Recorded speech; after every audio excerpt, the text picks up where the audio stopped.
Gue benci banget Harry Potter.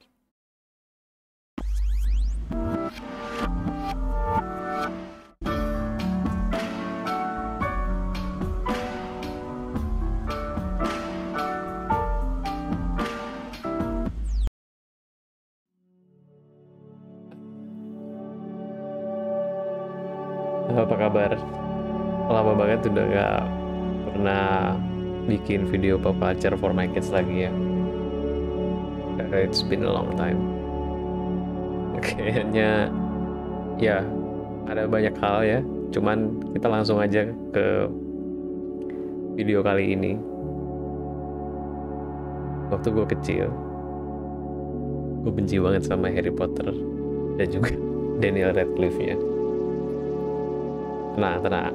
Ini bukan video head speech pastinya. Jadi ini bisa gue jelasin. Yang mau gue bahas di sini di video kali ini adalah sebenarnya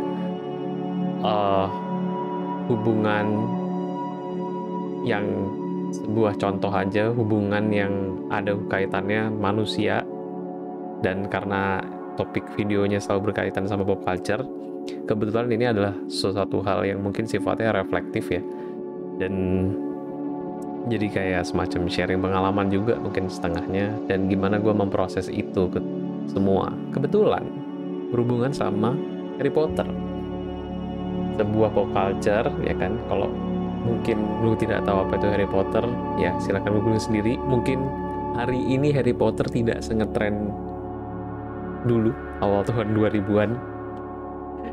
Jadi langsung aja.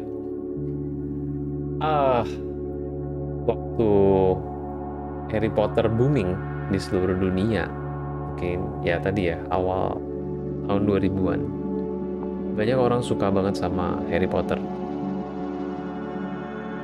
dan gue merasa tidak make sense orang suka sama Harry Potter.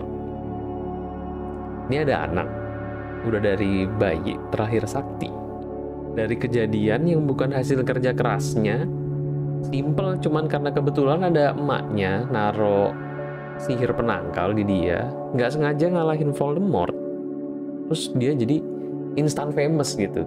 Semua orang mengidolakan dia dan punya nama besar gitu jadinya kan.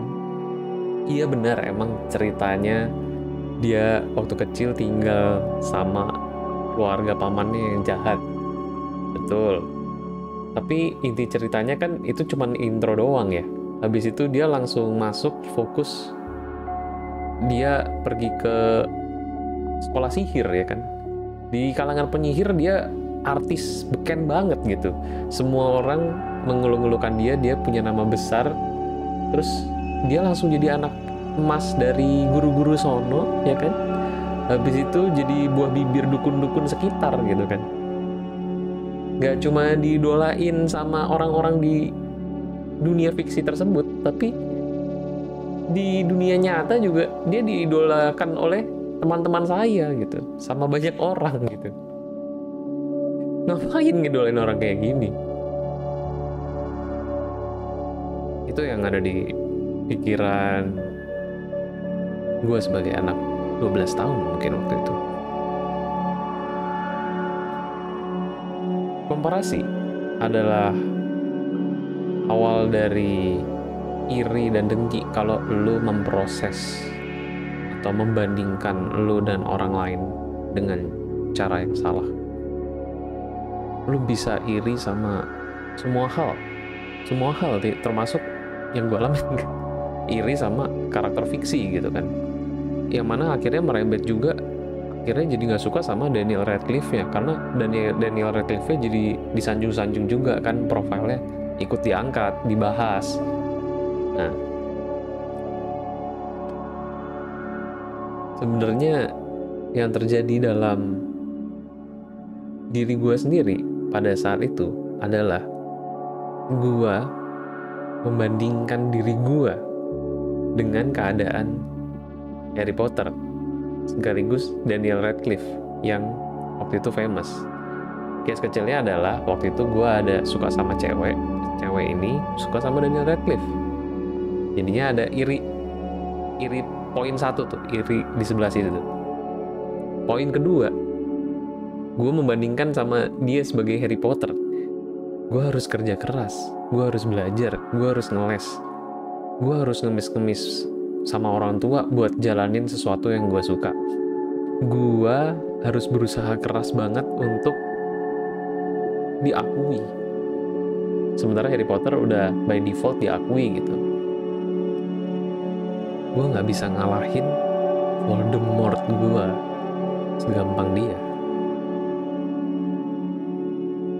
Intinya gue merasa ya dia by luck kok enak, kok gue enggak, kok gue susah. Akhirnya lahirlah yang namanya irrational hate itu ya. Di sini gue cuma mau garis bawahin poinnya di irrational hate, tapi sebenarnya semua hal yang berkaitan sama irrational behavior itu bisa macam-macam, dan yang namanya aja udah irrational ya, sifatnya tidak rasional, tidak masuk akal gitu. Jadi itulah sebenarnya lahirnya ketidaksukaan atau kebencian yang nggak masuk akal itu. Sebenarnya kalau mau ditarik lebih besar lagi, bisa macam-macam sih bentuknya. Bisa irrational love, bisa jadi suka yang nggak masuk akal. Lu ketemu orang, terus habis itu lu benci aja gitu sama dia. Lu ketemu orang bisa sedih aja gitu. Nah, itulah respon pertama atau instant response yang bisa keluar ketika lu bertemu sama stimulus tertentu. Jadi entah itu orang, tokoh karakter, atau ya apapun yang lo temui gitu ya. Itu tuh sebenarnya cuman contoh kasus aja, tapi sebenarnya bisa lo coba lo telaah di kejadian-kejadian yang lain. Particularly di video ini gue cuma mau bahas gue sebagai contoh terhadap Harry Potter. Jadi sebenarnya kalau saat itu terjadi gitu ya, lo bisa memikirkan dan membedah diri lo sendiri harusnya. Bisa nggak lo jelasin ketidaksukaan lo terhadap sesuatu? Masuk akal nggak alasan lo sebel sama sesuatu atau suka sama sesuatu? Nah, gue mau bilang bahwa mungkin masuk akal pada saat lo ada di posisi lo saat itu, pada saat lo nggak suka, pada saat itu juga mungkin saat itu masuk akal dalam situasi dan kondisi lo. Bercermin sama gue sendiri, waktu itu buat gue itu masuk akal membandingkan seperti itu. Tapi masalahnya ketika lo pikirkan kembali suatu hari nanti, belum tentu itu semua masih masuk akal. Respon pertama yang keluar pertama kali dari manusia, ya, belum tentu respon yang paling bagus, belum tentu respon yang terbaik. Pun lo merespon sesuatu yang nggak semestinya, kasih waktu diri lo sendiri buat memikirkan ulang gitu. Jadi mahal harganya waktu-waktu kita untuk take our time to reflect on our own behavior. Kadang-kadang tuh kita memang dituntut untuk bereaksi secara cepat gitu ya. Tapi kita nggak boleh lupa juga untuk step back dan merefleksikan diri lah gitu. Mungkin prosesnya ini bisa jadi nggak dalam waktu yang singkat. Bisa jadi prosesnya butuh waktu gitu ya. Seperti kejadian gua dan Harry Potter gitu. Butuh tempo masa yang sekian lama untuk gue merefleksikan ulang, dan baru semuanya itu terasa konyol di kemudian hari gitu. Jadi semoga ketika lo mengalami hal serupa,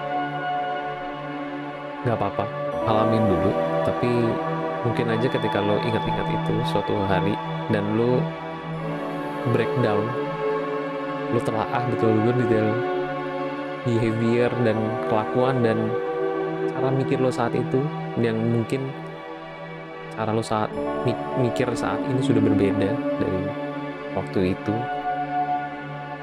lo akan merasakan perbedaan. Ya, itu aja yang mau gue sampein. Sorry ya Daniel Radcliffe, dan film lo sekarang tuh mantep-mantep, dan pokoknya respect banget deh sama pilihan-pilihan acting yang lo ambil ya. Gue sangat respect gitu. Dan Sakimbo lah, Weird Al Yankovic. Thank you yang udah menyaksikan video ini. Kalau lo merasa video ini berguna, nggak apa-apa, tidak usah di-share, ditonton aja juga nggak apa-apa. Nggak minta di-share, tidak minta di-like, tidak minta di-subscribe. Terima kasih.